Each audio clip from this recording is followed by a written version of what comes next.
We still have a long way to go, my friend. If you're hearing our voices, it means it's time for It's This Meets That, the podcast where we watch the worst movies from trailer to end credits, scene by scene, so you don't have to, but maybe you should. I'm Russ. I'm Jared. We haven't even gotten to the halfway mark yet. We haven't. But we're back. Part 2, Point Break, 2015 remake that no one wants, no one needed, and we kind of want to send it back to where it came from. Mm-hmm. Yeah, so I don't know, let's just get right back into it, right? So where did we leave off? We left off with a lot of open questions. We left off the Volkswagen ad, I think, pretty much. Pappas and Utah dropping off Johnny. Yeah, dropping off Johnny. Here comes Johnny. Here comes Johnny. So Pappas's job, we got a lead here, right? Well, ish. Someone's insisting that we have a lead here. yeah, right. Like Johnny. there's zero. This is all gut feeling. I'd be like, no. I heard someone over say there's something going down in Paris tonight. I believe is the lead. Yep. Something, somewhere, someone going down in Paris. Got it. Nope. Small city, Paris. Not sure. Paris. Yeah, it's pretty. I think there's only one street, right? Le Main Street. Oui. Yeah, we don't have that many French listeners. I think we can.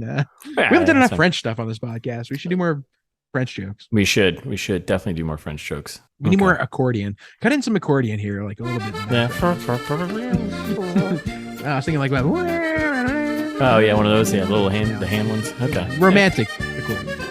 All right. Yeah, I'll cut that in right here. So we're in Paris on this hunch of a lead here from Johnny Utah, and just drops him off, I guess, in the Johnny Brigham. Sorry, Johnny Brigham. So stupid. Why would they do that? Why would they fucking? I'm sorry. Are we stupid? Was that his real name in the original too, or something? No. His name's John. His name's John Utah. Yeah, it is, because that's what makes it great. Because it's not asinine. Yeah. It's like, why mess with such a great name? It'll be a nickname instead. That's more believable. Because he's from there. Oh, people call the state they're from all the time. Yeah, if I had a nickel for every time I called Russ, Connecticut, I'd say my friend Jared, New Hampshire. I'd have one nickel right now. Okay, so Pappas drops off Johnny Brigham, Utah, at the slums of warehousey place of Paris, where there's a fucking burning car. It's a car just on fire, aggressively on fire. We are actually in the last days of American crime right now. Like, what? Yes. Just in case you weren't sure that this was a pretty sketchy area, you need to light a car on fire. Nothing says sketch like a car on fire. Like, it feels like this is like Predator 2. Like this. Like, oh, we got to show LA is dangerous. I know. We'll have a burning car somewhere. Show Paris is dangerous. Yeah, famously drivable city, Paris. Yeah. Oh my God. So he just walks into like this. Well, whatever this is. Sorry. Well, yeah, and this is what I'm getting hung up on it because it's an alley where there's a car on fire, but also there's train tracks. Did you notice the train tracks? I guess it's supposed to be like a rundown part of town. I don't know. This whole sequence, by the way, from start to finish, this whole scene is mind-boggling. Completely from this point until we get to the end of this and move on to the next scene, this is mind-boggling. So he shows up at this place, and it means nothing. Just like listeners, if you really want, I recommend you listen to it because it'll probably be funny. But you could skip forward 5 minutes, and it probably doesn't matter. There's so many scenes that just mean nothing. They do nothing, and this is one of them. So he shows up. And then he walks down like this into like these, I guess, like a tunnel, like for maybe a train was passing through or something. I don't know, whatever. It doesn't matter. Sure. Concrete. Abandoned train tracks. Yeah. Abandoned train tracks. So there's some dude just sitting there. He's like, giving him shit. Which was this Chowder or Gromit or Roach? Like it might have been one of the guys. Okay, that's what. No. The guy who comes in and is like, hey, yeah, it's cool. Let him in. Is Chowder. Oh, that's Chowder that lets him in. Yeah. Oh, okay. Yeah. I thought it might be Bodie. And he gives him the line. He's like, let him in. It wouldn't be the first time he's done something stupid. It's like, you're not wrong. He's an idiot. Yeah. So then we're like we're tracking through this, tunneling place here, concrete tunnels, slummy area here, I guess, whatever. Yeah. And there's just like an underground fight club going on. Yeah, you can hear it before you see it. There's like the meat sounds of like. I'll cut some punches in. Yeah, cut some punches in there. Like meat sounds. Yeah, meat. Like someone's punching like meat. Raw human flesh just being pounded into oblivion. And it's stupid. Why is there a fight club in this subway? I can't answer that. I don't think anyone can. So then the whole crew, the whole gang here, we got Roach, Shouter, Gromit, Optimus Prime. They're all there. And can we just take a second also acknowledge none of these are French guys? Like that's the other thing too of like how do they know where this place is? Like this isn't like they're one of their lairs. Like they have like a home base. It's in like the Swiss Alps or wherever that is. Yeah. Really nice wherever Alfarique lives. But like how do they know about this weird underground fight club thing? I thought Gromit was French. Is he? Then why isn't he Gromet? Why isn't he Le Gromet? They call him Gromit. Yeah, I don't know. Like, hey, Gromit. Maybe they've been pronouncing his name wrong. He's just like, stupid. Stupid Americans. Stupid Americans, even though they aren't American. Yeah. I guess maybe Gromit's French, but it's very frustrating. I'm like, why is this scene happening? Who are all these other people? There's like 15 other people in this scene. Yeah, and they're just there in this fight club thing. Whatever. Yeah. Never to return. Nope. So then the crew, the gang here calls out Bodhi, whatever, right? And then calls out Utah, and then Bodhi steps in and he's like, and he lies and he's like, hey, I actually invited him here. So there's a little something, I guess, going on here, right? So he bails him out of there. Yeah, and then they fight. Romantic or something. And then they fight. Yeah. Well, look, first the guys are immediately suspicious, and then as soon as Bodhi's like, no, but for real, guys, they're like, oh, okay, that's cool. And then they just take off their shirts and start fighting. What is happening? Why is this happening? Bodhi wins. Yeah, this is actually how Jared and I met. We just went to we met in an underground fight club in Paris. Tore off my shirt. I decked him, and that was it. Friend BFFs for life. He's like, no, brother. He's like, no, guys. I invited him. His name is Russ. It means wanderer. It means Russell. And then we fought.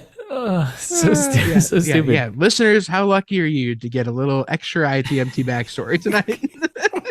Let it be known. That is how we met. That fateful night in Paris. That's right. That fateful night in Paris. So, if I had a nickel for every beat up Volkswagen that I've seen on fire,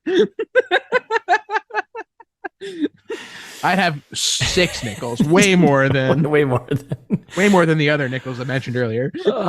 So Utah, he gets his ass kicked, right? Yeah. He loses. I don't know if he gets his ass kicked, but he loses. Well, they both get beat up enough that they should have visible scars for the rest of the movie and don't really. I always love that in movies when someone gets kneed in the face. You'd be like, yeah, you'd be dead. If someone kneed you in the face like that, or like your nose would be shattered. Like around your eyes and your nose would be purple for three days at least. At least. Oh my god. So he loses, and then Bodhi and the gang just walk away. And then we got Utah, and then we're back outside here, flaming car, hanging out, and Utah is just playing with his Zippo. I think I know what you're after. To Bodhi. It's like, what? Bodhi goes, you don't know shit. Which? Yeah, I mean, he's kind of a moron.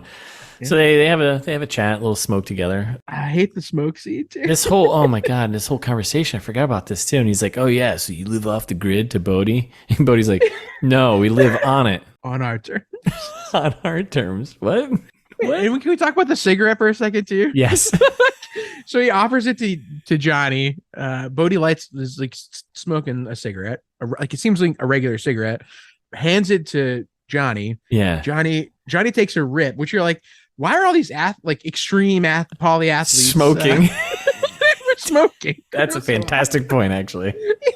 Yeah. And then Johnny just goes, pretty decent. And Bodhi's like, There are a few things in life I don't compromise on. And then Johnny goes, seems like you don't compromise on very much. And he goes, yeah, that's true. It's like, wait, that's the opposite of what you just said a second ago in the script. Like, why is it written this way? What is happening? I don't know. So then, yeah, that's when they get into the grid, right? Yeah. You live off the grid? No, yeah. We live on it, but on our own terms. And I love Bodhi says he doesn't judge Johnny for selling sports drinks. But he apparently knew about Jeff death. Well, yes, and he blames him for letting Jeff determine the rest of his life. Yes, because Bodhi Utah is still hung up on his friend dying and thinking that he did it, right? Right, exactly.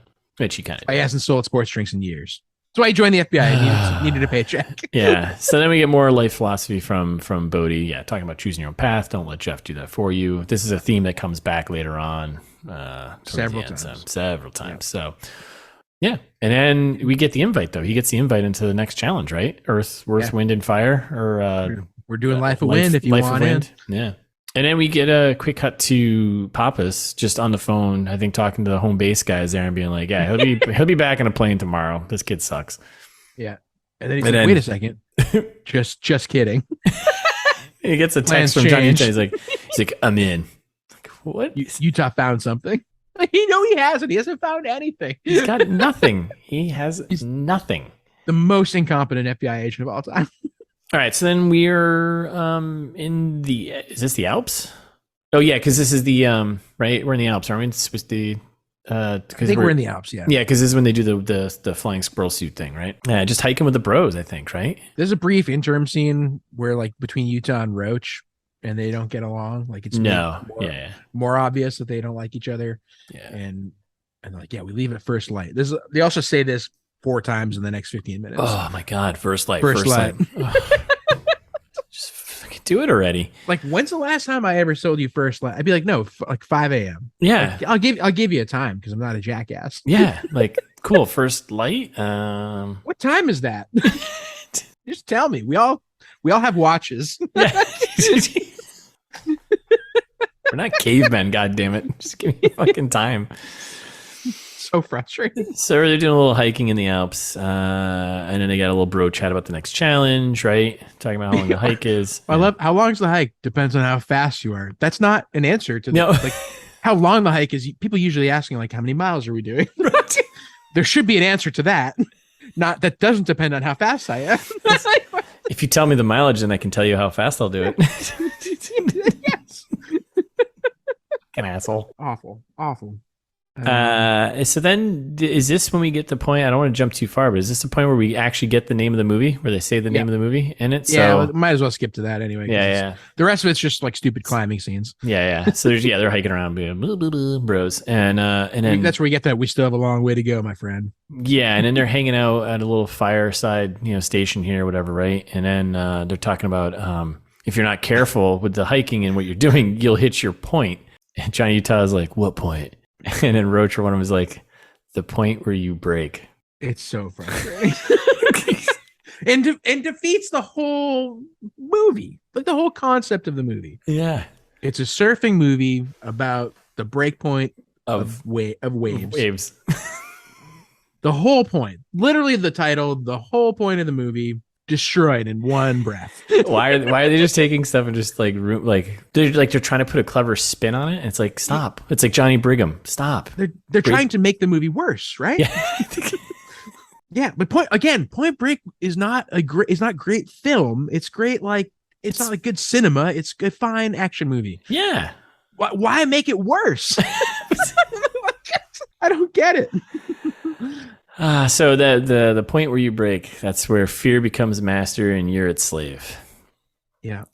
So they keep hiking up, through, Lord of the Rings. And then there's definitely like a brief moment where they're talking about dying again, and they're like, "Well, everybody dies, so who cares?" Like, I'm like, yeah, might as well just keep going. Like it. So we get to the top of the mountain, right? And then someone asks for the rock, right? Yeah, hey Utah, pass me the rock. And he's like, oh man, oh man, you You guys played a prank on me, bro prank. Oh man, you guys got me. The stupidest thing I've ever seen. They put a rock in his bag. Yeah, a big rock. Yeah, and then and one of them's like, always check your bag. Yeah, did that come back later on? Because I was like, oh, that would be. I was like, that would be good if you're jumping out of a plane. Always check your chute, check your bag, or something like that. You know? Oh, like Point Break. Yeah, like the movie Point Break. Yes, like the Point Break. Nope. No setup. Like they're so focused on it too. I was like, oh, maybe this is gonna come back later in a cool like end of the thing. It's like always check your bag. Maybe he'll say it to them, like, always check your bag, bro. Nope.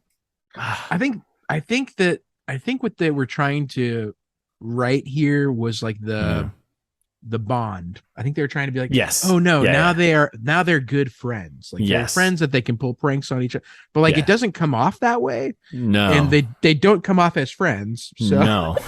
No. I don't know other if than other than Johnny and Bodie calling each other brother every 5 minutes, like it doesn't just to reinforce that they're friends, so we know as the audience, like, oh yeah, I guess they're friends because they've said it.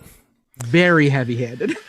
So then they use the rock. He throws the rock off, and they're using it to test that gravity still works. Like, I guess they want to see how high up they are, roughly. Yeah, because he drops a rock and they time it. It's a 6-second drop. It's like, okay. Sick. How informed are you now? They're like, well, you got 6 seconds to fly or die. Oh, okay. What? How high up are we? And someone just pulls out an app. We're actually, the elevation here is 1,300. Yeah. We're 1,300 feet above sea level. Great. Next summit. So then we got survival with Bear Grylls, kind of bros of nature. They're kind of starting a fire, and we've got like a 3-minute scene, 2-minute scene of them starting a fire. Like, yeah, which why didn't they just jump off the cliff yesterday? Like this day. Yeah. It seemed like they were there in plenty of time. Yeah. And watching people start a fire from like, nothing, just like doing that thing, like that's important. If you're Tom Hanks on an island by yourself and you need to start a fire, we need to spend 5 minutes watching you try to start a fire. But here, just they've got a fire. And also, famously now, at least in one scene, Johnny has a Zippo. Why are we just using that? Why are we using a fucking stick? and Bodie smokes, and Johnny has a lighter. We know Chowder smokes pot, so they've all got ways to start fire. They're all It's so frustrating. Okay, so I'm glad at how much worse they made the movie. No, because it's kind of fun. So then they're on the side of the mountain by a fireplace doing more bro chats and talking more about the philosophy that Yozaki ate and about him and respecting the planet. And we get their kind of motivation, right? They're eco warriors and they are they're doing things like and it's still not very clear like what they're doing and how it's like what is it actually doing? There's no accomplishment, right? Yeah, and there's like what is it that they're actually accomplishing? Like, and then they try and I think one of my biggest gripes with this movie is that they lay out. Yeah, no, I'm furious because they lay out the philosophy and then they like actively skirt around the philosophy. Like they're like, well, it can be, however, giving back because the whole premise they're basically like, well, we take and then we give back. That's the thing. We take and we give back. Yeah, and very Robin Hood of them. Yeah, very Robin Hood of them. But they're like, oh, but the giving back can be really on any scale. It's it could be small things, could be big things. It depends on what it is. It's what? like it's just, then why are we doing any of this? You're just waffling on your philosophy of life and just being like, we'll fucking pick something. Like, their philosophy otherwise is go big or go home, except for when it comes to giving back. They're like, well, it could be like, oh, you held the door for somebody earlier in the day. I'm like, pay it nice. Forward. Yeah, like, oh, you paid for coffee for the guy in line at the drive-thru behind you. Good on you, bud. Good on you.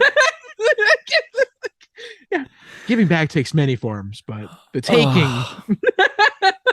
So so they basically just spend this talking about environmentalism, and that's the big push of what this whole thing is, right? You just got to give more than you take. That's the idea. Yeah, that's what they're saying, right?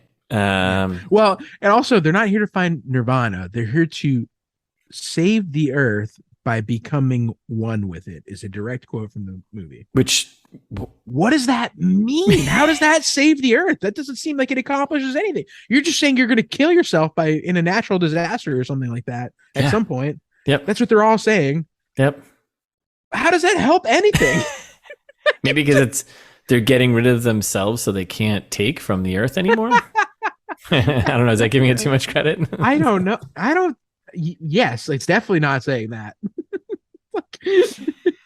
I don't get it. Oh my God. Go whichever way your heart tells you, Utah, is what they leave him with. They're not sure. Like, again, after all of this, after he carried the fucking rock up the mountain, they're like, well, if you don't want to do this, we get it. You're like, wait, we're just jumping with the flying suits. That sounds fun. Yeah. Like we're just doing a wingsuit jump anywhere in the world. That's the just between something. Yeah, between stuff. A close proximity jump between things. That's all. All right, so we're still in the Alps here. We're in the mountains. Next day, right? Yeah. Next morning, and here we are. We're gonna jump and do some flying squirrel stuff, right? They're all suited up, look a little goofy. Yep. And then we get the next extreme sports scene that just kind of lasts 4 or 5 minutes of that of them just zipping around. Mm-hmm. And why do they sound like jets? And it was driving me nuts. They had like a jet sound effect. I was like, what? Just they did have like a whoosh. Yeah. I'm like, why? What? There's nothing. What is happening? But yeah, and these scenes, like some of these scenes, like some of this stuff, it looks cool. Yeah. But that's the thing. Awesome. Like, it's like, oh man, you just went for like, let's go for something that looks cool. It's like, this has no bearing on the story at all. And here's what I was hoping you'd fast back me earlier. I meant to do some digging on it. Like, how many of these were like, are they all real stunts? Are all the things that they did? Okay. They did all the. Did you fast back me on that earlier? And I just blacked out. Yeah. All of the stunts are real things that they're doing. Yeah. So some human did these things. Yes. Yeah. So like for all of them, for like the surf sequence, like they brought in like actually a bunch of like real extreme sport people to do these things. So like all the surfing, like they got a group of the best snowboarders, free rock climbers, big wave surfers. Like, so they went legit. Wingsuit. Wingsuits. It seems like that's probably one of the more dangerous ones, right? Yeah, motocross riders, wingsuit pilots in the world, and then kind of basically just filmed them doing their thing. So sick. Oh, dude, there you go. That's where that's why they did the jet noise, the crack. Yeah. So. Okay. Yeah, crack. Listeners, apparently, you go to faster than 145 miles per hour. There's some kind of noise. It seems like. Oh. Cool. So. Yeah, I give them that. I give them that, right? But again, it's like, well, then you're just making an extreme sports DVD movie that should be like 60 minutes, and you're like, cool, this is some cool stuff. Right. I'll watch the clips on YouTube later. Yeah, right. That's pretty much all it is. Yeah. So they did it. They nailed it. They nailed the wingsuit thing, which they all thought they were gonna not make it, or maybe I don't know. They're all fired up, and they all hug, big bro hug. Actually, right? Before we really get back into the movie, quick question for you. Since you were alive then, really, and I was, not even a glimmer in I your... was a toddler. I was a toddler. Okay. When original Point Break came out, I was 2. Yeah. The like extreme sports, were they a thing? Like, was that a thing people watch on? It's like, I wonder, maybe that's the difference between this movie and then, is like now, like everyone watches the X Games on TV, and like, was that a thing in 1991? And they were just like, we'll just do surfing because that's not like it is today. Definitely not. I think it wasn't until like probably the later 90s, probably when you got what's his face there, the snowboarder, like, and that's probably even later than that, right? What's his name? Shaun White. Shaun White, yeah. Like when was he? When would he was like 16, like early 2000s, yeah. Yeah, so it was like, I'd say like later 90s is when it like really, I think, picked up. I don't think 91, like, I don't remember it being like as, like, obviously people did this stuff, but it wasn't like, it wasn't in the, explains the difference, I guess, and a little bit, kind of. Yeah, I mean, you got to get those athletes out there. Yeah, I guess I didn't think of that because, like, for me, as far as I've been really sports conscious, it's like extreme sports have always been a thing where like, that's a thing people do. Like I remember, like as a kid, it was like, like I watched like BMX videos and stuff like that. Or, like that was always a thing. Extreme sports were common. Yeah. So I guess maybe 1991 makes a different Point Break, I guess. Yeah. I mean, surfing's always been a thing, especially in California. You know what I mean? Right. So it's like and I think probably in that early 90s too, that tracks a bit more in terms of like, I don't know. Surfing, skateboarding. Yeah, the skateboarding thing. Like it's just kind of, I think catching like, you know. Yeah. A big wave. Huh. Listeners, let us know wherever you are in the world, like what were extreme sports like? Is that a thing that you watch? Yeah. I'm curious because I know we have a lot of international listeners, and like we talk a lot about like X Games, whatever else. Is that a global phenomenon? I think it is. All right, cool. So so they hug, and everybody hugs. They're all their buddies. Yeah, a lot of hugging. Roach seems all of a sudden like Utah now, right? I actually kind of appreciated this scene too, because it was like, I feel like I'm trying to think of like the last time I did something really physically cool like that. Like, I feel like I would just be like, yeah, woo! Let's hug it out, bro. Yeah, I mean, right? I don't know. Yeah, I haven't accomplished anything physical in a while, so. I got up out of bed this morning. I was like, yeah, all right, yeah. So the bros they've done their moment, and they're heading back to this sweet ass little Airbnb cabin in the Alps here, like somewhere else, like unclear where. Yeah, just in the Alps, somewhere in the Alps. Yeah, lower, less. And then we get Samsara there doing her own stunts, climbing a rock, like a 12-foot high rock. Yeah. Okay. Sick. The boys are back, and then we got so much wasted time in this movie. Yeah. Why are we didn't have to see any of that.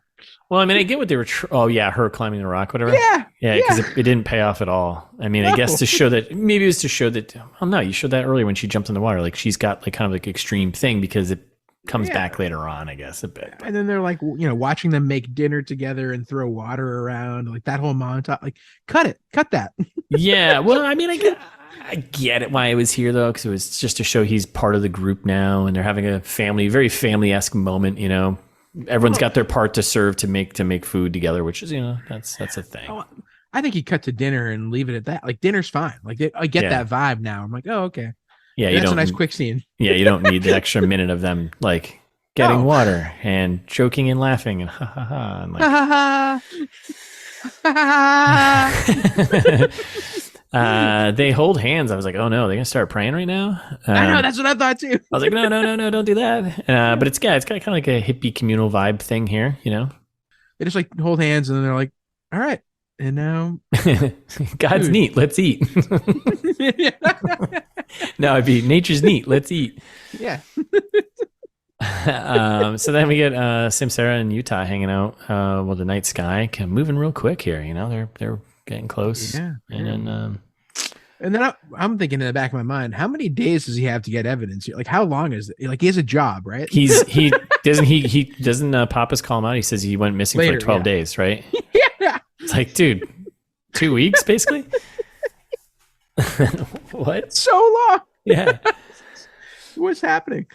So then we're again back to Alps mountainside with Bodhi and Utah again, kind of bonding a bit more, talking about the dead friend, right? Jeff. Yeah, and this is the second time they talk about his name, by the way. You didn't pick up on it still. No. He was like, my mom was a Ute Indian. That's why they call me Utah. It means mountain people. Maybe that's why I was so good on the slopes. I must have like fallen asleep or something. And all these, out. Yeah, I think I definitely did. This is definitely a blackout kind of movie. Like, and wake up like 10 minutes later, like, what happened? Why are they ruining this? Why are they ruining Point Break? Why would they do this? I need to watch the original to get this one this taste out of my mouth. Yeah. And then he keeps going on about you be responsible for your own path. Like, yeah, dude, you've already covered this. You've taught. You got it. We got you. But he's like, sure, it stinks about Jeff, but he chose that. Jeff chose to die. Have you not save him when it was completely in your power to save him. Just grab his arm. Just grab his fucking arm. It's grab both of them, ideally. Ditch the bike. You can ditch the bike. Just. We can only be responsible for our own path, brother. Brother. Doing a Hulk Hogan bit. Suplexes him. You could have saved him. All right, so Bodhi suplexes Utah with some more knowledge. Can only be responsible for your own path, brother. Mm-hmm. Woo! And then this is we're at the halfway-ish mark. Yeah, just about. Yeah, just about the halfway point at this point. So we get the next challenge, right? The Life of Ice challenge. Mm-hmm. Sixth ordeal. Like how they call them ordeals. Yeah, it's like, get over yourselves. Damn. It doesn't need it. It's just a thing you're doing. It's just a thing you do. the sixth thing. Yeah, this movie's an ordeal. All right, so truly. Next something up, about Chowder. There's something that happens about Chowder here. Oh yeah, something about Chowder. But we're snowboarding time, right? Yeah. This is when like, what is this? Not radical enough for you? The dialogue is just like that's a pull from 1991. Yes. And Johnny's like, no, this is radical enough. Like, so it's extreme snowboarding, and they do that, and it's like another 5 minutes of them snowboarding, right? And they're kind of cruising through, and then they get to like an edge where they're quote unquote cliffed out, right? Yeah, like, exactly. And well, this right? is important to note here. This is before they do the snowboarding montage. Chowder's like, I don't know, like it's not really beautiful. It means death. Says the guy who's about to die 2 minutes later. Right. Exactly. Yeah. I think that's the foreshadowed. Yeah. They're not doing a very good job of. And then they all follow suit down there. They get cliffed out.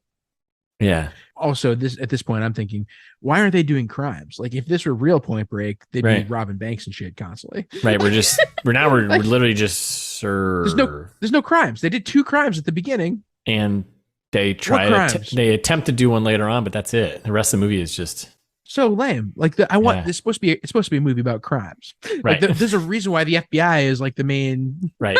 Like it's supposed to be a crime movie.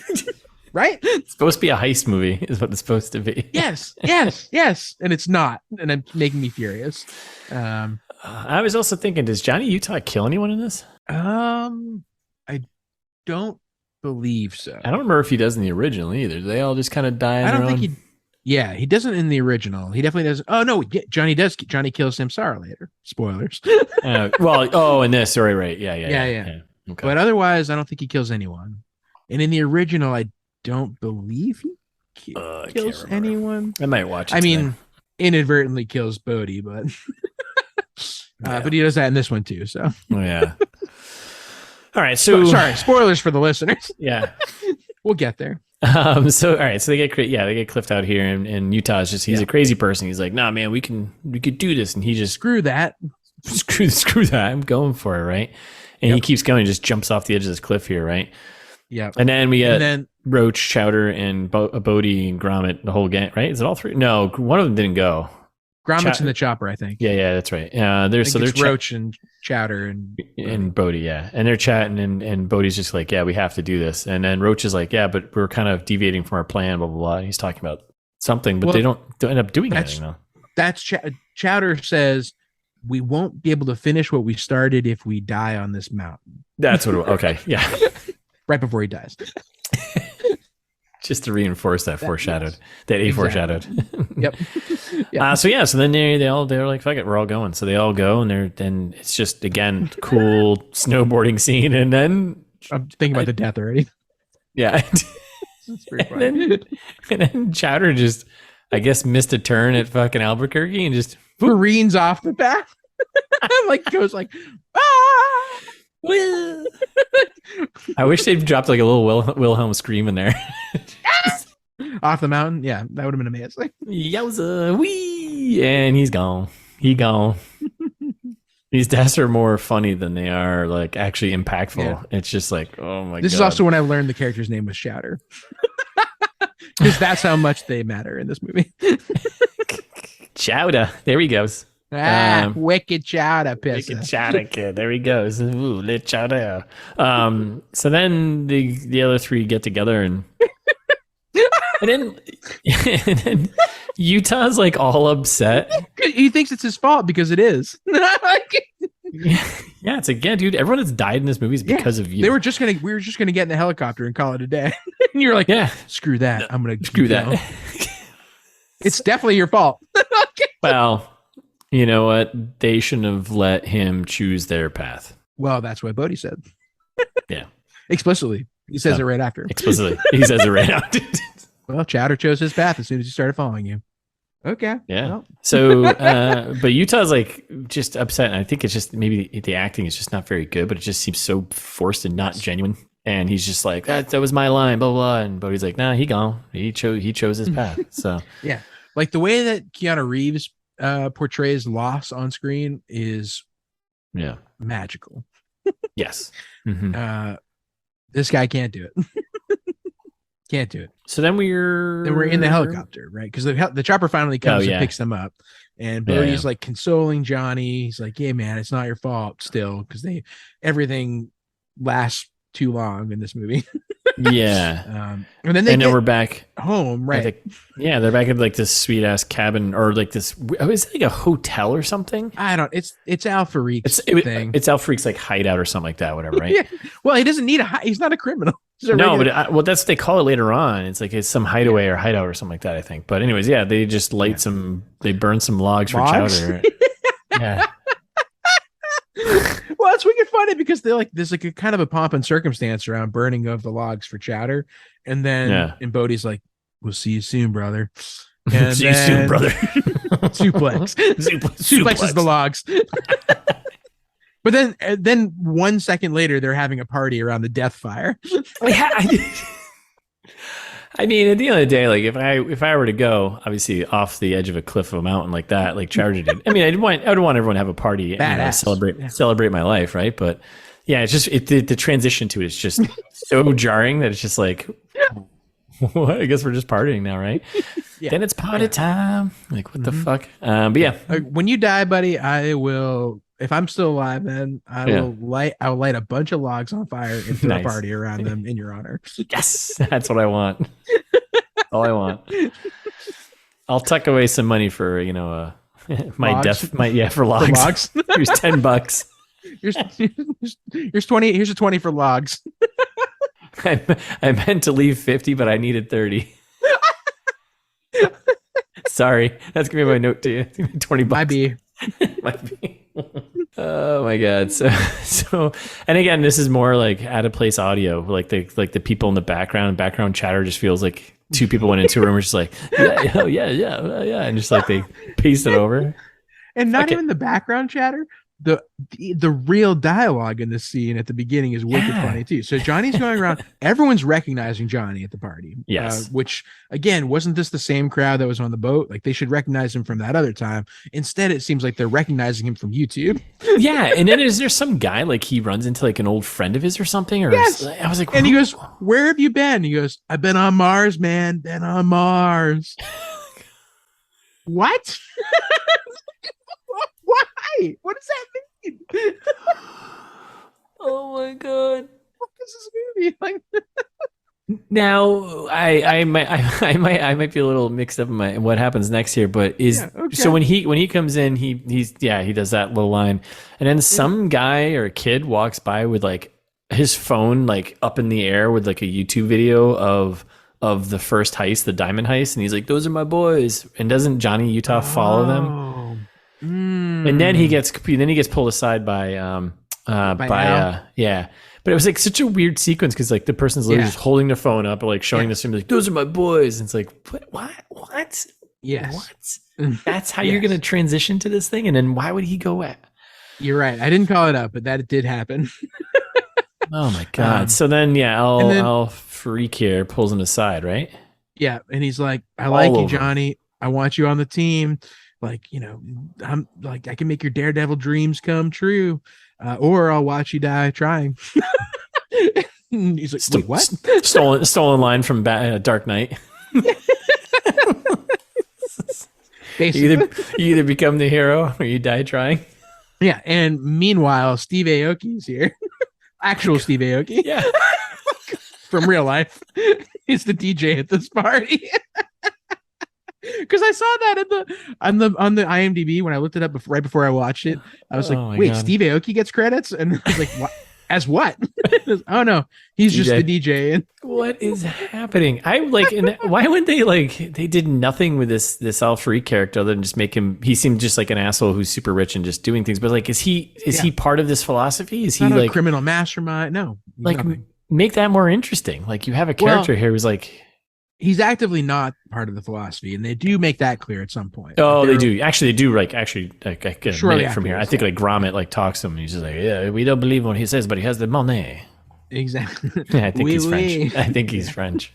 Yeah, we said that already. We unconfirmed. Unconfirmed, but we're going unconfirmed with accent. Yeah.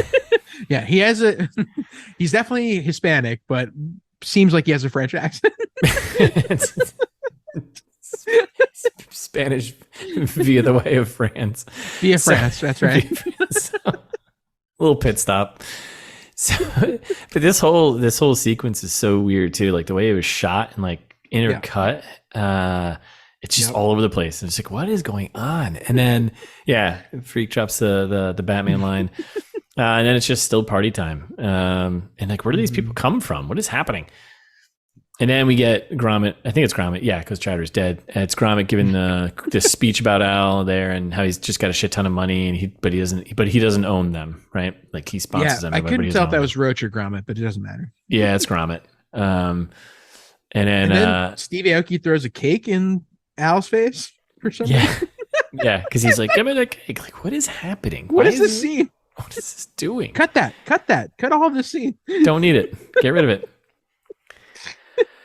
And then I guess Utah and Bodhi, they chat, right? And Utah's like, hey, I see a lot of take on the way to enlightenment. What do we give back? Yeah.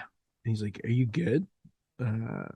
From earlier, like, you know, all of the death that happened. Yeah. Like, yeah. That thing. Yeah, I'm fine. Yeah, don't worry about it. I didn't really like Chatter. He owed me $5 anyways. Yeah, exactly. And Bodhi's just like, all right, trust me, we give back. Okay. To what? And what, like, you're dropping diamonds and like, I feel like they just didn't make it enough of a Robin Hood thing to like make it very clear that this is what their intentions are. Yes. Because they don't keep any of the money at any point, right? It's just Al-Farid is the one who's just kind of supporting them, right? Until the end, obviously, when they lose Farid, you know, FBI freezes his assets, they have to go rob a bank. Oh yeah, I guess that's right. So it's like they're not keeping any of the money. So no, they're giving it. Yeah, it's stupid. It's very frustrating. It's all dumb. Because even the original, I was like, at the end of the day, it was like, they're bank robbers. Like, right. Well, I think that was like all of the things that this made me mad too. All of the things that are the parts of Point Break, they were like, oh, what if we did a nod to Point Break? Yeah. They're like, oh, you know how the whole movie revolves around robbing banks? What if we just like do a quick one at the end? Like it's a remake. Like yes. Oh, what if we just like as a nice tribute to Point Break? Like we'll throw in a bank robbery at the end. It's the same. Don't call it Point Break then. Like, make a different movie. Yes. For fuck's sake. Call it Extreme Heists or something. I don't care what you don't make it. Just don't make that movie. Just don't make it. Just don't even do it. Don't even bother. Do us all a favor. Don't make this movie. So we're in Johnny Utah's room, I guess, in this sweet pad. Who knows what's going on? And then Samsara shows up. It's like a weird little like cave. Yeah, it's like a concrete cave. I mean, I definitely want to go there and party, but I don't get what doesn't belong in the movie. Yeah, I go there. Fun. Yeah. So Samsara shows up because she's been kind of like in the background, like she, you know what I mean? Like she's there, but she plays no part in this until later. And it's like, they haven't earned it for us to care about her enough, right? Well, and I think they were trying to make her like the Tyler character, right? And like wildly failing at it. Yeah. like you know, one of the rare times that we'll probably do the 1991 version of this movie was like wildly more progressive in terms of Tyler as a main character. Yeah. Like Tyler is they're like, oh yeah, no, what's her name in this? Samsara. She's like, yeah, Samsara's like a strong, independent woman who doing whatever. Like, but she's not relevant though. Yeah, she's not relevant at all until the end. But even then, it's just like it's just brushed aside when. Right. Whereas like Tyler's like Johnny's like mentor, right? In the original one, kind of like he like, she teaches him how to do some surfing stuff, and she has a way more important role in the movie. Yes, it's very frustrating. So she's going on, and we get a bunch of exposition here talking about Ozaki would have hated all this, blah blah blah. Then we get the true story behind Ozaki and how he died, right? Yeah. which is wicked funny. Why are all the deaths of characters in this hilarious? I don't know, but they're so funny. So he's a big eco warrior, right? Oh, sorry. I was just gonna say, and they hint at it, and then they say it 2 minutes later, which I was like, I was hoping they were gonna be clever about it. They're like, oh, and the only survivor of the incident, the actual incident, was a young boy. I was like, oh, it must be Bodhi. Was my first thought. Yep. And then like 2 minutes later, they're like, it was Bodhi. Oh, no, thanks for leaving the one interesting part of this movie no longer interesting. yeah, just spell it out for us. But yeah, so anyway, talk about the death here because it's funny. So she goes on and tells the story about Ozaki and how he died, and he's a big eco warrior guy. And apparently he was on this boat, right? With I don't know if did they say how many people were on the boat? No, unclear amount of people. But we know Bodhi was on it as a young kid, and then we got him, Ozaki, right? Yep, only survivors. And it's he's an eco guy, so he's an anti-whaler. So he positioned his boat between a whaling ship and whales, and they just drove through them.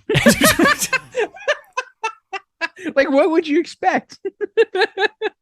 It's like don't get me wrong. It's this meets that. I think on the record, we like whales. We're whale people. Absolutely, we're pro whale. Yeah, but absolutely. This is wicked. This is wicked funny. Because it's so stupid. They just drove through Ozaki to kill the whales. Immediately. Like, man, fuck you. See ya.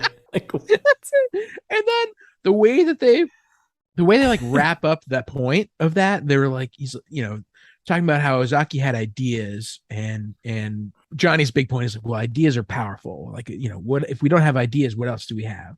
Yeah. And this is hilarious. Oh my god. Yeah. Ideas can be powerful, and she goes, not as powerful as the whaling ship.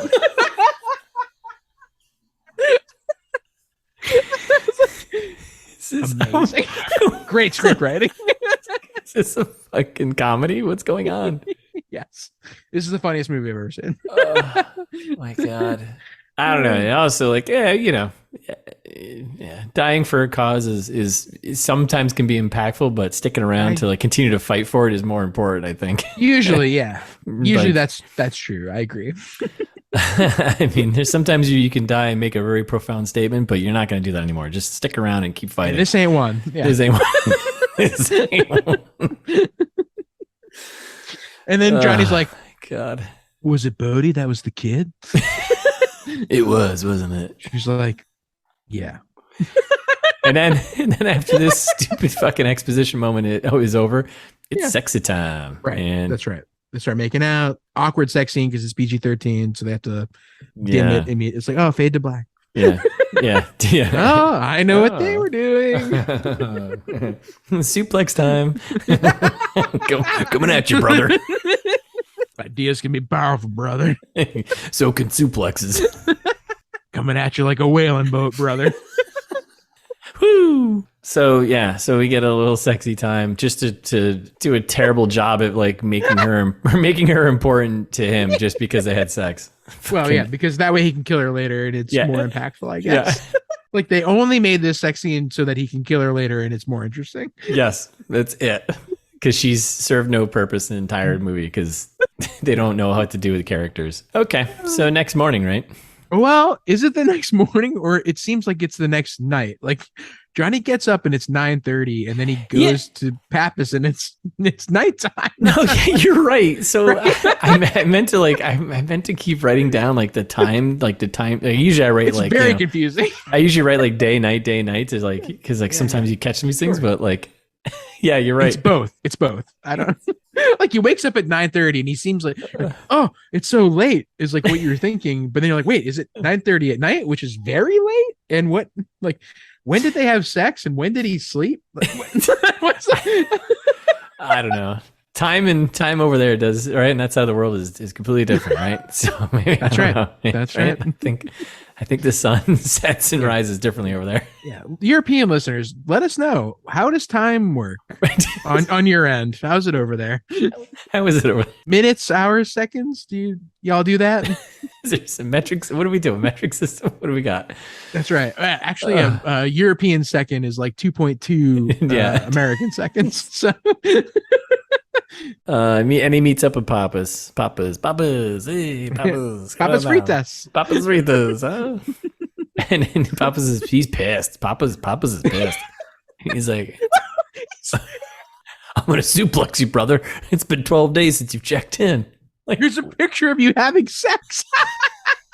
Like, he's pissed when he's like, it's so stupid. So he tells him that it's been 12 days since he's checked in, but he's like, yeah, man, I had 24-hour surveillance on All Freak's hideout. That's when he calls it a hideout. Yeah.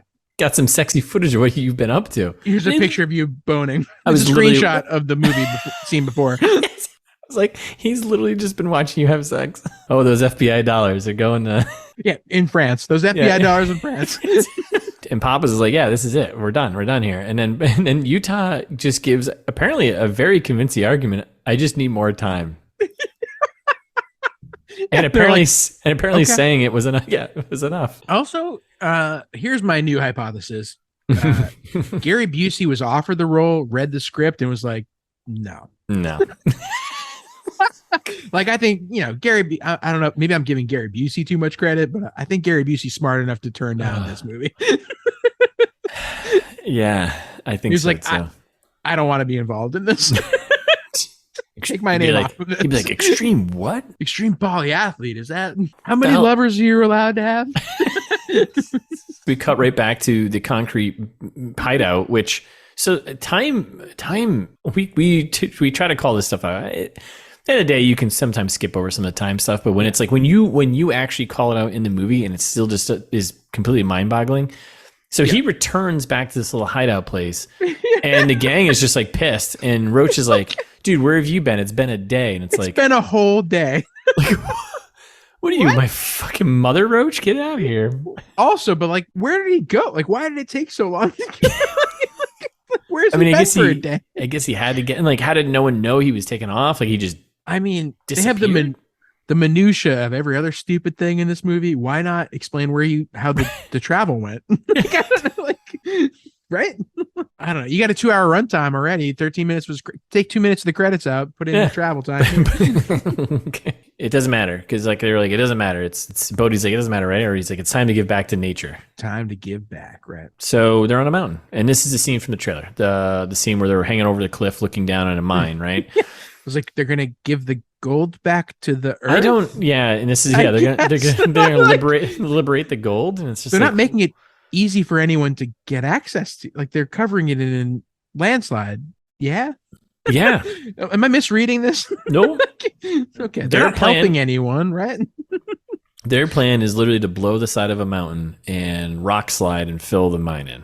Yeah, murder the blue collar guys driving the truck. Who are just doing a job to pay their family, and they're probably already having a hard time, and it's the only job they can get because bury the gold so that the families can't actually collect on any of the any of that gold because it will be irrecoverable, and the bodies, so they won't have any satisfaction. Or this seems like a really bad plan. Yeah, these guys are bad guys. Yep. All of a sudden. Eco warriors, like they're trying to make you feel like, oh yeah, environment, we care about that, but like, what? This is terrible. The first couple of times we just rained cash all over the jungle. Just fucking littering. Well, we do know, right? But money is biodegradable. It's supposed to be. I guess so. Yeah. I guess the first time was the diamonds. We rained rocks on people, which also is probably. How high up was that? Like a kid gets hit in the head with a diamond. With a diamond? Yeah, I mean, probably a couple hundred feet would do that. I think we could probably do some. We could probably do some math on this, right? With like the weight of a diamond, 9.8 seconds, meters per square second, and gravity. It's not good for you. It's gonna go right through your skull. Yeah, it's like hail that doesn't melt. Not interested. They've killed a lot of people. They're monsters. Actually. It literally cuts like a diamond. I'm gonna digress this for a second, as I usually do. Bring it. Have you seen the Funny or Die Captain Planet series? No. It's actually wicked funny. Yeah. Like it's one of the few, like, I mean, Funny or Die has good bits anyway, in my opinion. Hey, no, I agree. Yeah, they got some good stuff. But the Captain Planet series, they made into a series, first of all, and it's Don Cheadle as Captain Awesome. Planet, and basically they like turn him into, he's like, oh well, what if I just turn the bad guys into trees? He's like, you're a tree, you're a tree. like oh my god, like what the fuck? Like, and just like goes around like leveling cities and turning it into forests. It's wicked fun. That's awesome. But it reminds me of this, of like, these guys are just doing destruction in the name of of eco planet Earth is like, please stop. You're blowing up a mountain, by the way, which please stop. Yeah. Amazing. So all right, so we get this whole thing, they're gonna liberate the gold, is all from the trailer, but then like we cut right to them, Bodhi and Utah in like a Jeep, right? And they're driving a thing, and we got Utah just being erratic and kind of crazy, just being like, "There's better ways, man. You're gonna cross the line." Like, yeah, and we're then gonna cross a bunch of lines. Yeah, and Bodhi's like, "That's a problem, man. You only see lines." And then they put on helmets and like mouth guards, and I was like, well, because they're about to play bumper cars. I mean, I totally get it, and it makes sense, but it also just like really goofy after like the conversation they just had of like they're like arguing about like whether to do this or not, and it's like, all right, helmet up, mouth guard up. It's like, what is? It's wicked funny. So then we're tracking the convoy of gold, the 14 dump trucks full of gold. I never the 14, but it's tired. And then it's just action stuff happens, right? It's they got two dirt bikes, they take off. I think that's Gromit and Roach, right? And then then they're playing bumper cars with the trucks the rest of the way, and the security trucks around them, they're kind of just like smashing into stuff, basically trying to cause chaos, what they're ultimately trying to do is stop the trucks, right? Yes. Again, it looks very foolish though, because they keep cutting back to them inside this Jeep, and it's like very like 60, very early James Bond movies where you're just, this doesn't look good. What did you do? You had $100 million. Then like there's random security guys with automatic weapons that are firing those off that seem really ineffective.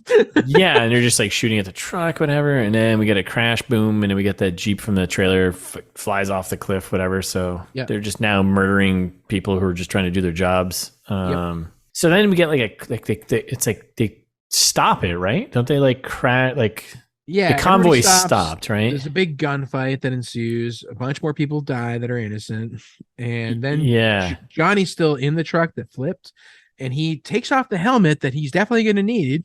Yeah, because like, why would you take that off while you're crawling out of the flipped over truck? Then, meanwhile, the guys that were on the dirt bikes drive off the cliff with parachutes. They like just dive off.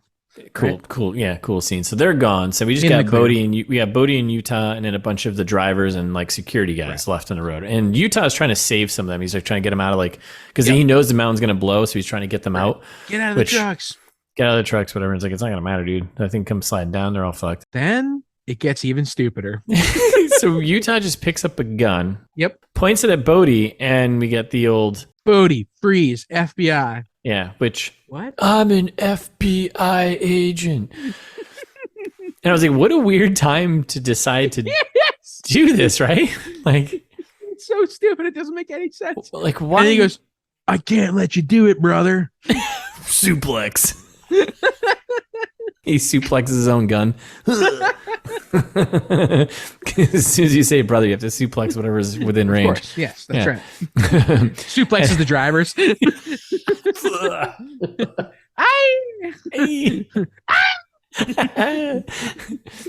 And then Bodhi's just looking at him, just being like, nah, fuck you, and blows them out. So they set the C4 up top, and he's just like, fuck you, blows it. Yep. And rides away on his dirt bike. And then this is the scene from the trailer, which we were discussing. So they hop on dirt bikes. I forgot how. So all those guards, everyone else on that road is dead. The deadest, yeah. Right. And so the rock slide starts. Bodhi's on a dirt bike. Utah gets a dirt bike from I don't know where. The ground. Okay. He's cool. He suplexed one into existence. Yeah. Oh man. Bro. He actually he origamied the gun into a dirt bike. Oh yeah, brother. And then he's on a dirt bike, and of course we know he's motocross, extreme guy. So this shouldn't be a big deal for him, right? It's all coming back. Yeah. That's a great setup payoff right now. Top 16 motocross guys in Utah. He was selling. Who let his friend die? That's right. He's rest in peace, Jeff. As we all remember. Oh man, with Jeff. He sold so much Gatorade. So then they're on the dirt bike, outrunning a rock slide, which we in the trailer trash were like, do you think that's doable? Oh, did you look it up? No, I didn't. Oh. Did you? No. Okay, we're gonna say no. I'm gonna go with no. Yeah, that checks out. I think it seems unlikely. I'm gonna go unlikely. So yeah, then we're on a dirt bike chase. And by the way, sorry. Just quick divergence. I Googled while we were talking to try and figure out, can you outrun a rock slide on a motorcycle? All of the Google results are, can you outrun the cops on a motorcycle? Like literally all of these results. Can a motorcycle outrun a police helicopter? Is it possible to outrun the cops on a motorcycle? How fast would you have to be to outrun the cops on a motorcycle? It's either people trying to fact check Grand Theft Auto or fucking planning something really stupid and they Google searched it. Note to all your listeners out there, if you're planning a heist, don't Google anything. Yeah, never Google anything. So this motorcycle chase scene transitions to the forest, right? Dirt bikes. Dirt bikes. Call them dirt bikes. So we get an extreme dirt bike scene, right? I was like, come on, bro, this is Utah's jam. This is what he does, right? So, yeah, exactly. But then they crash, right? And they crash. I forget how I kind of hilariously. Yeah, they just hit logs. They both hit big logs and flipped over there. They both are paralyzed now because they broke their backs. 100%. So Utah is banged up, right? But he's got, and this is a throwback to the original film, right? He's got him. Yeah. He's got him at gunpoint. He's got his gun. Yeah. Except in the original, it made sense. It originally made sense, and his injury from that point forward stuck through. Where this, I don't think it does. No, he has more injuries, arguably, but arguably he'd be dead. But it's extreme, right? Yeah. He got thrown 50 feet from his motorcycle into a brook full of rocks. Yes. He definitely died just now. So we have Ghost Johnny Utah. Unless he was drunk. Which I would go back and watch that movie. I think. The entire time he's just drunk. Oh, it makes so much more sense. That's why he couldn't save his buddy Jeff. Buddy, it was you the whole time? It was you the time, buddy? I thought you were Gary Busey. The scene with Sam Sarah, it's just him falling asleep. I thought you were Busey too. Oh my god! So he's got Bodhi in his sights, right? At gunpoint, right? And this is when we find out that he's like, "Oh yeah, when you joined us in Paris, we knew you were a cop." So stupid. And he's like, "Why'd you let me in? We thought we could save you." To be fair, all cops are bastards, as we all know. Oh my god! If you're a cop, there's a way out. Send us an email. It's thisweeksthat@gmail.com. We'll help you transition your career to not be a cop. Or just don't be an asshole. You can still be a cop. Just don't be an asshole. That's all. Yeah. Well. Life philosophy. Just don't be an asshole. Oh man. So. Shit, where are we now? So we thought we could save you. And then we get it. We get the famous scene. We get the only scene they remade. Oh! Bah, bah, bah, bah, bah. The scene we all know and love. Yeah, except for in this version of the movie, it doesn't make any sense because no one could have heard that anyway. In original Point Break, he shoots his gun because there are people nearby that could be like, oh, well, he tried. Yeah. In this one, they're in the middle of the jungle somewhere. And it's there's no witnesses. if a gun is shot in the forest and no one's around, YouTube's not around to see it. Yeah, right. Does it actually happen? Stupid. It defeats the whole purpose. Everything they did in this movie feels like it was to defeat the purpose of the original movie. Yes, and they just threw a nod. So people who watch the original, oh yeah. Mm-hmm. Oh, remember when he shot his gun into the air? Yeah. Yep. Yeah. So now we're back with an FBI check-in, right? Johnny should not have gotten away with so much so far. He's a rookie at best. Yeah. He's not even a rookie. Johnny in original Point Break was a rookie. Johnny in this Point Break is a provisional FBI. Provisional FBI. He's barely. Yeah. You can't even leave the compound. Get out of here, kid.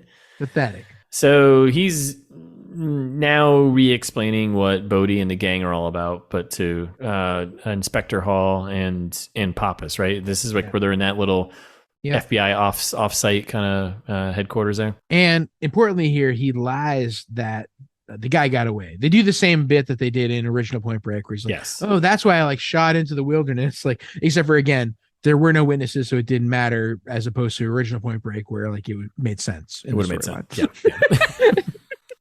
Yeah. So he's lying and saying that the guy got away. Nothing I could do about it. Another $100 million lost. Everyone's devastated about this. And that's why, they're like, why didn't you follow instructions? Like, how'd you let this happen? And he's getting shit about getting too close, right? Right, exactly. That tracks. Yeah. So then they're going on about how they froze Al Farouk's assets, right? Which seems crazy. Like, a lot of consequences for Al Farouk for not doing anything crime related, as far as I know. Yeah, like, because like they don't establish earlier on that he's doing any criminal activity, right? Other than that, he's giving these guys money to do eco terrorism. Right. Exactly. Yeah. Right. like other than funding terrorism, I guess he's fine. So now the plan is that now Bodhi and the gang, they need to go rob a bank because they need money to continue to do their 8 steps of enlightenment. And they're trying also, meanwhile, the FBI is trying to take Johnny off of this. They're like, Johnny, you're a barely rookie. You're an idiot. You're barely a rookie. Dum-dum. You can't do this. You can't surf, He's like, no, but I want to catch them. And they're like, no. Okay. What? I don't understand. Like, no. No. Yeah, Pappas is like, well, every criminal has some bullshit explanation for why they're trying to do what they're doing, their motivation here. Because Johnny's trying to sell, like, well, no, they're not motivated by that. They're motivated by this. And then was like, nobody cares. People care about the hundreds of millions of dollars that are lost right now. Like, nobody cares about any of this. Yeah, and this whole sequence too is just like more. It's just reiterating like more how extreme they are and like what they'll go to, right? Right. And then like the lengths they'll go to like to complete what they're doing. But it's also like they also said like they would kill anyone that got in their way to this. But like had they actually killed anyone at this point? No. Right. No. And the important ending of this scene is, which makes no sense if you're an eco warrior murdering someone to do that doesn't. Well, I mean, it doesn't. I mean, it might. People are a plague, as true, we all know. As we all know, yes, we are a plague upon this beautiful big blue earth. Yeah. The important part at the end of this scene is when they're like, well, they got to rob a bank now. Johnny goes, where are the banks? They go, well, there's a bunch of banks, but there's one on top of a mountain. That's the one they're going for because it's the most extreme. Who fucking wrote this? We know who fucking wrote this. I'm going to write him a letter. I'm going to reach out to him and be like, dude, come on. That's where they're going. I know it. I know it. You know why? Because it's fucking extreme. Like, there's a small branch on top of a mountain. It's so stupid. Like, that's what they're looking for. They need a choke point. They're trying to do something extreme. And that's when not Gary Busey says, it's time to choose which side you're on. Which I'm like, wait. Now is the time to choose which. It should have been time to choose which side he's on when he joined the FBI. When he joined the fucking FBI, like, yeah, man. Why are we doing anything?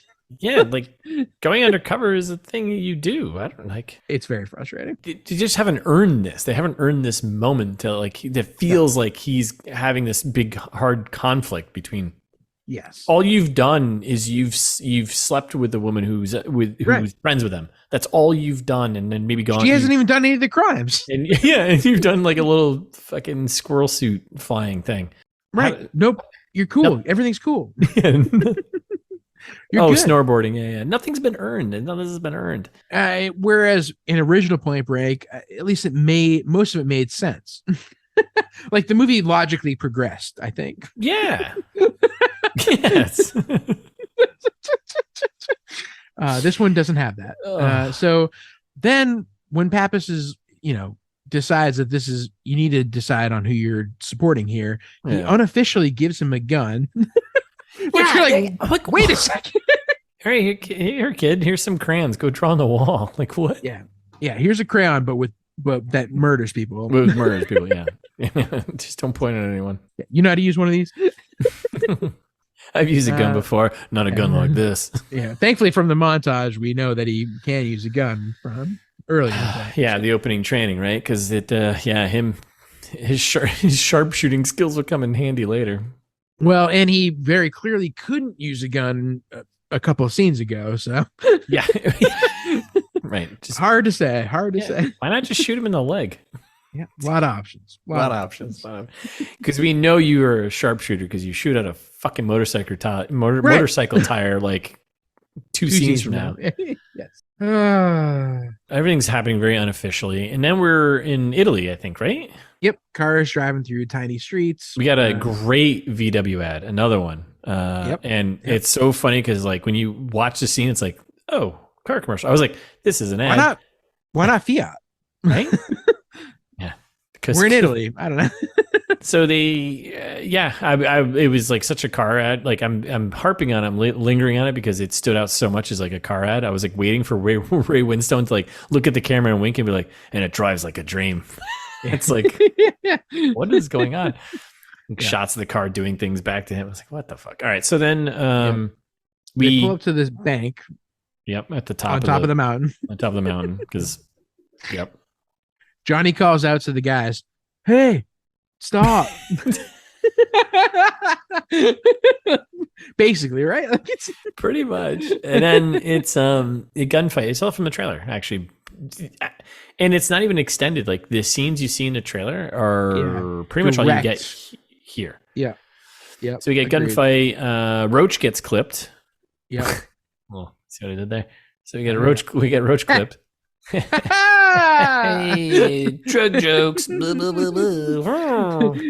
I can't imagine. I'm a wonderful day. Kazoo. I don't know what the fuck's going on. No, I was doing a Skeletor thing. Yeah, I know. Yeah, Skeletor. He's a recurring character on. That's right. He just pops up. Between Skeletor and Donna Mint. Ryan Smalls and that's right. And oh shit, who's the new guy? That's our data guy, Ryan Smalls. Ryan Smalls, the news guy. Yeah. He's a data guy. Who's our fashion guy? Damian Marchetti. Damian Marchetti, thanks. He's not in this movie at all. No. Unrelated. Yeah. Donna Mint neither. Yeah. So, but Skeletor, every once in a while, he's gonna pop. Yeah. Whenever we talk about smoking pot, that's when Skeletor comes back. I can't imagine. I'm a wonderful day. So we get the gunfight from the trailer. It's the same thing. A little bait and switch here. So they're cloaking how many people are actually involved in this heist. But then we see, and it's great that everyone's got to wear helmets and in safety first, right? Safety first when you're being extreme. Wear helmets, do all that sort of stuff, right? Always put a helmet on, mouth guard when you can. That's right. Don't be extreme. Whenever you're being extreme, be safe. Whenever you're being extreme, wear a mouth guard. Yes. That's the ITMT promise. Yes. You're going to be extreme right now? Wear a mouth guard. Wear a mouth guard.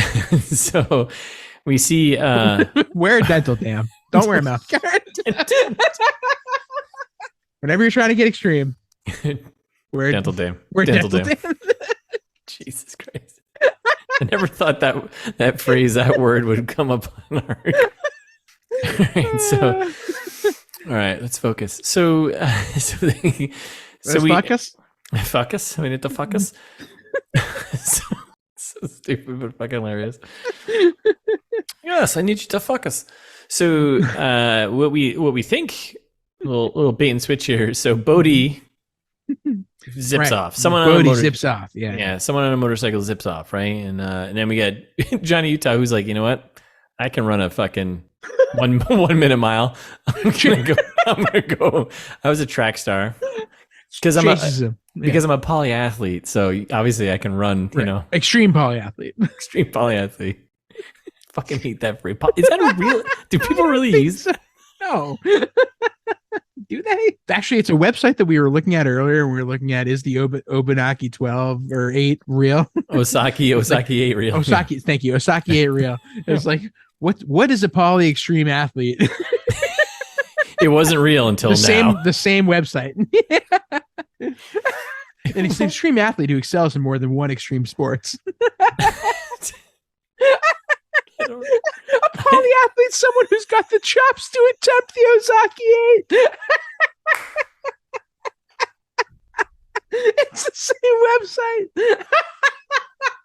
Yeah, so poly extreme athlete's a new term. I think we can decidedly say. Fucking hell. Oh, that hurts. Okay, so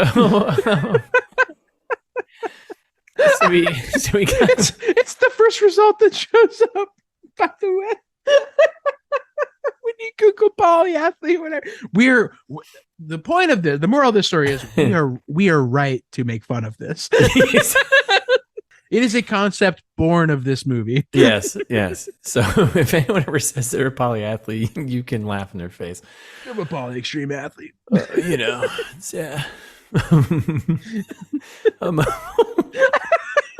What's known as what's known as. All right. So where were we? So Bodhi's on his Modi, and he takes off, right? Mm-hmm. And then we get Utah, who's like, "Yeah, I can run fast. I got you. I'm Captain America," and he just starts chasing my foot because why not? That's what you do.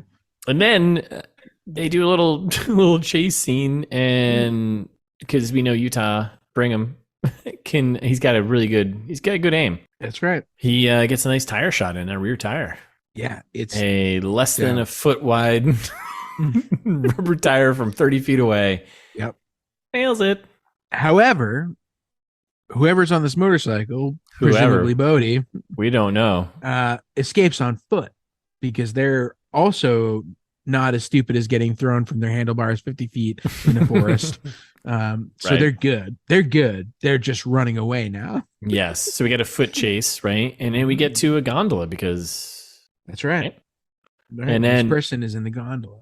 Inside the gondola, and this is also from the trailer, whoever's shooting up and whatever. And then we get a shot of Utah jumping off a cliff edge because that's right. It's extreme. And he lands on top of the gondola. By the way, another connection between my pitch, Extreme Ops. Yeah. Big gondola scene. Ooh, big gondola scene. Big gondola scene. Tight. In gondola. The Alps? I don't know. I don't know where the movie takes place. Yeah, probably. So... Yeah, when in doubt, it's the Alps. When in doubt, Alps, right? Yeah, when in doubt, it's the Alps. All right, so we got a short gunfight, right? We got a shooting at the roof, right? And then it should have died 100 times over. Johnny definitely got murdered immediately. Yeah, and then he does like a cool, slick ass move, flips off the edge and kicks through the window, and it's dope. Well, let's walk through it, and then I'm going to ask you this question. So he's like, "No, Bodhi," and he takes because the person behind him, with the helmet on, whatever, is like pulling up to aim and shoot him. Yeah, and he says, "No, Bodhi," and he takes 2 shots and puts him down. Right. Yep. Goes over, opens in the helmet. No. Surprise and delight. It's Samsara. That's right. His former lover. For one night only. That's right. So that's I guess a twist. All right. Yeah. I've got multiple questions here. Sure. Shoot. What do we got? How can I Shyamalan you? All right. First one. Did you see that coming? No. Okay. Because I didn't think the movie would be that interesting. Yes. This is literally I assume this was simpler. This is the only interesting moment in this entire movie. Barely. And barely because they don't even, it's just like washed aside. It doesn't matter, and it's washed aside like 2 seconds later. Yes. So no, I didn't see it coming. Okay. So good job. Did you? Not really. But I thought it was maybe not Bodhi. I thought it might have been like Roach or something. Like I thought it was maybe a dude. As soon as he came in and took the shots, I knew it was her. Oh, really? Yeah, because like there's no way you're gonna mask up your lead bad guy here in a face-off moment. Right. I was like, and that's what made me think it was Roach. Yeah. I was like, oh, it's her because she has not been involved in this movie at all. And what a great, they're trying to give a little weight to it here, right? Yeah, it was maybe the best part of the movie. One of the best parts of the movie, I guess. In terms of funniness, outside of Jeff dying.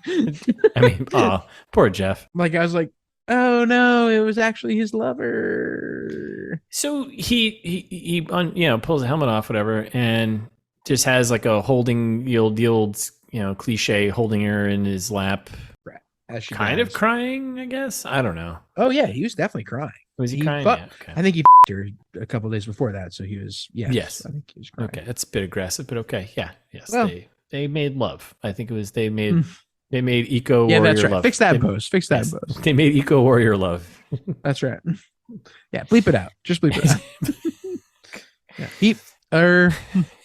A day late, a buck day short. He's writing the report. So we got this big moment here. And then he just ends up at a train station, I think. And, I'm glad you said it like that because I agreed. I was like, wait, what? I was like, why is he looking at Bodhi at a train station? How did he get to this train station? Was there any like in between? Nope. Just like train station. Boom. Yeah. Johnny is sad to train station. And he's still sad on the other side. He's on the outbound side. Bodhi's on the inbound side across from each other on the train station. And they have a look at each other. Yeah, making angry face across each other. And I think they both know what happened. Like that, Right. So well, except for then Johnny walks in front of a train. Almost like a dummy. Almost, yeah. And he almost gets hit by a train. But that's the separation between them. And then Bodhi is gone. Cut to the FBI office as we're finally almost about to wrap this movie up. So we're back at the makeshift FBI little hangout here in France still. No, Italy. Where the fuck are we? We're in Italy, right? Maybe, yeah. Doesn't matter. It could be Italy. We got Utah and Papa's hanging out, right? Mm-hmm. And this is when Papa's like, "Hey, why is the number 4 crossed off the list?" They got the 8. They have the very 8 well. list, right. I would like, who's got that handwriting, by the way? It's very clean. It's very nice. And Utah's like, "He chose to save my life." And Papa's like, "Oh yeah." Yep. And then we get like a little Utah doing some thinking and mapping and kind of figuring things out, Yeah. Writes on a chalkboard very briefly. Writes on a notepad, doing some more thinking. You can see it, the brain cells are cranking. He's like, I know where he's going. And then he finally just circles him. He's like, "I've got it." 7th means going up. Therefore, he is free solo rock climbing Angel Falls in Venezuela. And everyone's like, What? Okay. Because it's also the country that Bodhi is born in. Yes, yeah. Presentation time. And then I love this part because Inspector Hall's like, well, we can't do anything about that. Venezuela's off limits. This pissed me off. I was so annoyed by this whole interaction. Yeah, it's so funny. He's like, we can't even get into the country. You're like, wait, what? Yeah. And then after all of this? Yeah. And then Utah being like, "Oh, I got to finish this." It's like, dude, you are still not even a rookie. Provisional dude. And then he's just like, he's just not listening, which is so annoying. And then he's like, "Yeah, dude, you listening to the rules that they're literally telling you right now? Like, there's the reasons why we can't go for extradition, blah, blah, blah, or whatever, it's like, I have to do it. And then Inspector Hall goes, "Pap, can we get him in?" Yeah, it can be done. Yeah. I'm going to canoe him in. All righty then. Guess we're going to Venezuela. Cut to Venezuela. Yeah, we're in a canoe. Now we're in a canoe. So we're boating. A lot of smoking in this movie. Yeah. I feel like for a modern movie, Yeah. Something we'll talk about, I think, when we do Kissing Booth 3. Spoilers. But, big time. Yeah, it's coming soon. So then we cut to them pulling up ashore here on a little canoe. And then we got Bodhi and the last guy who's left. We got who's left? Gromit? Yeah, because Roach is dead, Chowder's dead. So we got Gromit left, and they're having a conversation about lines. This is like a thing that keeps coming up. Like obviously your path down the mountain or whatever your extreme thing you're doing, you have a line path that's going to guide you. And Gromit's like, "I can't see a line here, blah, blah, blah." Which I thought meant he wasn't going to climb up, but then he does. Yeah, that's what I thought too. And then this whole thing, like it's so cut, so weird. So Bodhi, I think, Bodhi starts climbing up. And then Utah, Utah just shows up out of nowhere and just like, he's like, this scene, it felt like he was like an annoying younger brother. He's like, "Hey guys, wait up for me." And he's like, he just yells over and he's like, "It's over." Yeah. So Bodhi comes faster.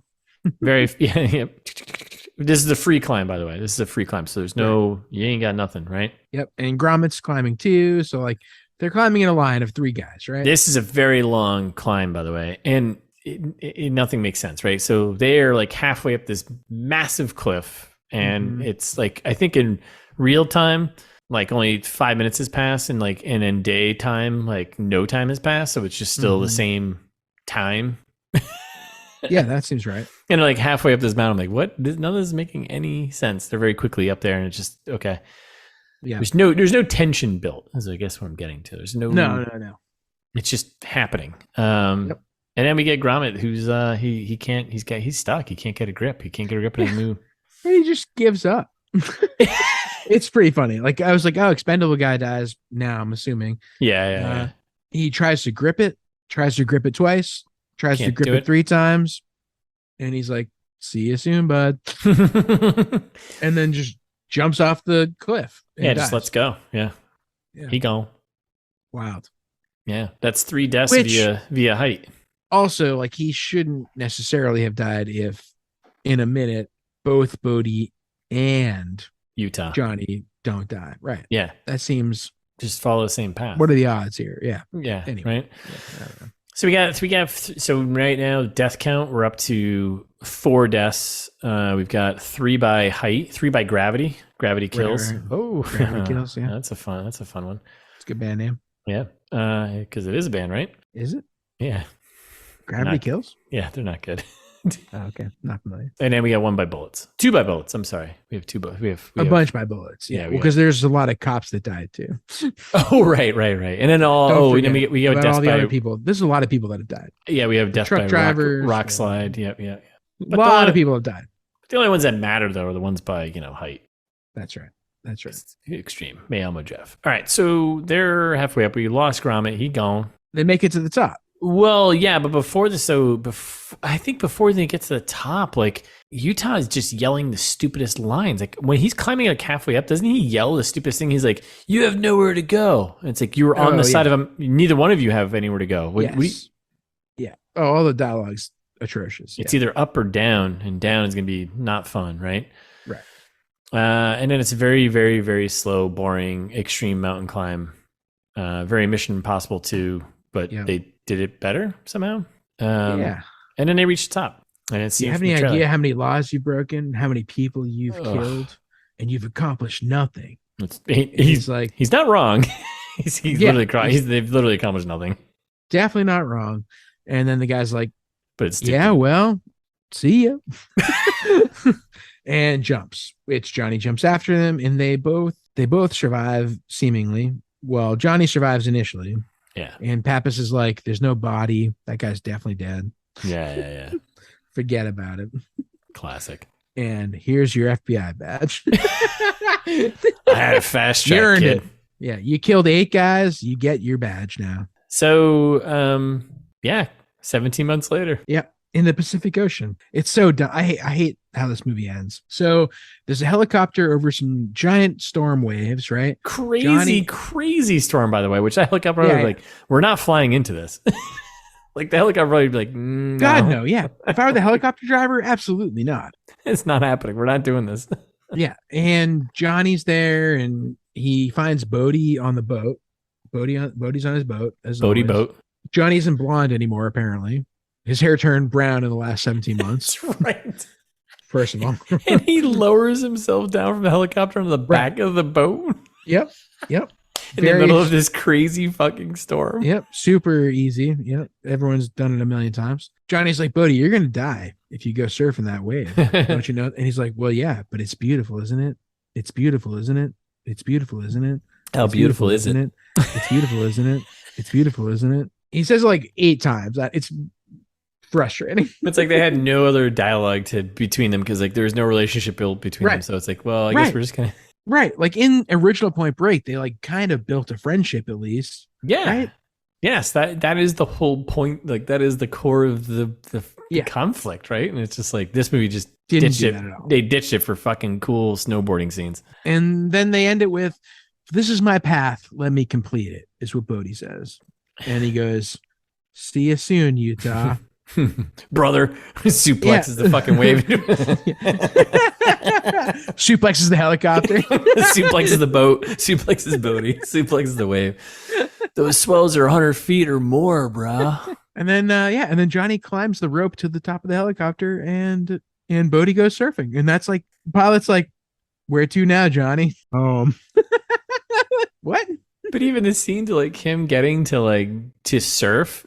So yeah, Johnny goes up to the back of the helicopter and like Bodhi just floors the boat and then hangs 10 on the fucking side of the boat. It's such a build up to nothing. Yeah. And like the CG is so terrible. And like the scene with the two of them talking in the back of the boat looks so bad. Yep. Yeah. And then presumably Bodhi dies, but it's like, it is like original Point Break where it's like unclear. It's probable that he died, but there's dead. Always a chance. He's dead. He became part of nature. Finally became one with nature. Yeah. I guess. Where to? Home.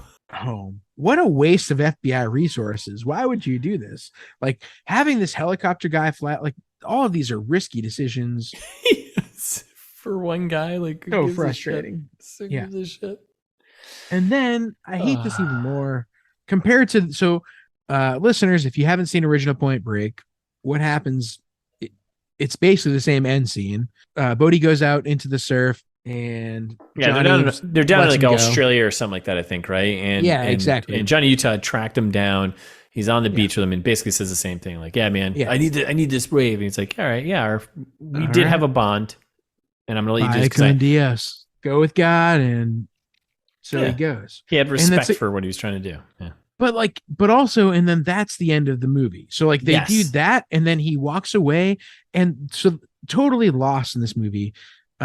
As Johnny's walking away, he throws his FBI badge into the ocean because he's like, "Oh, fuck the system. I don't understand anything anymore. There's more. Like none of this makes sense. Like, should we be this? Like, there's so much like criticism of the police state and whatever. There's so many other things that happen in Point Break. Again, don't get me wrong. Point Break is objectively not a very smart movie. No, but it has like moments of that. Yes. And instead, this one has another scene where we're back in Utah. The Wasatch Mountains. Yeah, Wasatch Mountains. Yeah, whatever it is. Yeah, and Johnny goes snowboarding, extreme snowboarding, and then it's extreme credits. Then, yep. Like this whole movie was about extreme credits, basically, right? Yep. It's so frustrating. Yeah, and then there's some shitty song that kicks in, re-show all of the extreme moments that were in the movie. Yep. In the credits. Yep. And they play for 14 minutes. So don't even 14 minutes of credits. I'm sorry, 13 minutes and 30 seconds, but yeah. No, well, almost 14 whole minutes. I'm going to round up on that one. Yeah, I think it's okay to round up when it's 14 minutes of credits. Wild. Like for what? For what? This is one of the worst movies we've ever done on the podcast, I think. We just keep outdoing each other. We're getting extreme, brother. I know. Which one? Suplex you. If there's anything I want to suplex this fucking movie so bad. Suplex upon your house. Awful. Terrible movie. That is Point Break 2015 remake. Don't watch it. Don't watch it. No, I mean, like even if you're a younger human being who thinks they need more, extreme, just watch the original. You don't watch the original. You don't, and if you do, make sure you wear a helmet and a mouth guard. But that's right. Watch the original. Watch the original, then go watch some recording of the X Games. Go watch like a snowboarding competition or something. Go watch Shaun White do something interesting, or Tony Hawk, or like whatever you want. Who cares? Don't do this. Don't do this. I go on YouTube for an hour and 40 minutes. I think it was an hour and 40 minutes, and just watch extreme sports on there. Yeah, that sounds great. We should probably wrap it up then, huh? All right. Well, thanks for listening, everyone. You made it. You did it. You did it. We did it. We'll be back next week with a new movie. But in the meantime, you can follow us on Instagram at It's This Meets That. We're ITMT Pod on Twitter. And then you should subscribe wherever you listen to us. And while you're there, you should also review us. Leave us 5 stars, maybe a comment. A comment helps us with the algorithm too. Greatly appreciated. Or if you feel like you want to long form criticize us, which I would appreciate also, send us an email. It's thismeetsthat@gmail.com. Or if you forgot everything that we just said in the last couple minutes, you can go to the website. It's thismeetsthat.com, where you can find more information about me and Russ. You can find all of our old episodes, the whole back catalog, funny pictures, whatever you want.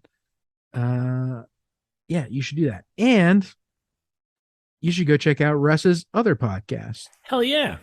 That's right. You going to promote it now? Yeah. The Writer Syndrome. WriterSyndrome.com. go check it out. It's just me and a friend who are both aspiring authors, writing books and trying to figure it all out. And we talk about our journey through that. It's fun. We've talked about it before. Russ's book coming out soon. Hopefully by the end of this year. Great Christmas gift. Amazon's tight, just in case we want. Hell yeah! You're gonna want to pre-order that ebook. We love you.